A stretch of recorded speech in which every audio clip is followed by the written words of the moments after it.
చిన్న చితకా సినిమాలు చేస్తూ తన యాక్టింగ్ టాలెంట్తో అంచెలంచెలుగా ఎదిగిన అంజలి ఇప్పుడు తన కెరీర్ పీక్స్లో ఉన్నారు. తెలుగు తమిళ భాషల్లో సినిమాలు చేస్తూ ఈ రెండు ఇండస్ట్రీల్లో దూసుకుపోతున్నారు.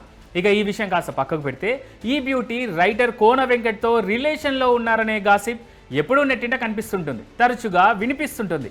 ఇక ఈ క్రమంలోనే ఈ విషయంపై క్లారిటీ ఇచ్చారు కోన వెంకట్.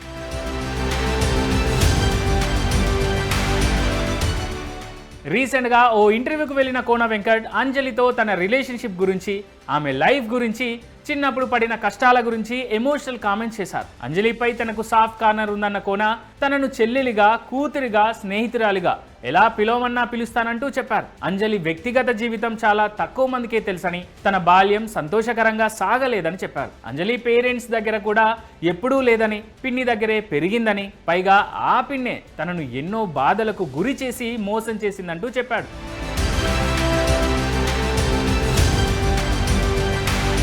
ఇక ఈ క్రమంలోనే అంజలితో గీతాంజలి సినిమా టైంలో పరిచయం ఏర్పడిందని, తనకు ఒక సపోర్ట్ కావాలని అనిపించిందని చెప్పారు కోన. అప్పటి నుంచి అంజలికి అండగా ఉన్నానంటూ కోన చెప్పారు. అంతేకాదు, తన కూతురికి ఏదైనా అవసరం ఉందంటే ఎలా నిలబడతానో అంజలికి కూడా ఎల్లప్పుడూ అలాగే నిల్చుంటా అంటూ గట్టిగా చెప్పారు కోన. అయితే తమ పరిచయాన్ని రకరకాలుగా ప్రచారం చేశారని, కానీ అవేమీ తాను పట్టించుకోనని కోన చెప్పారు.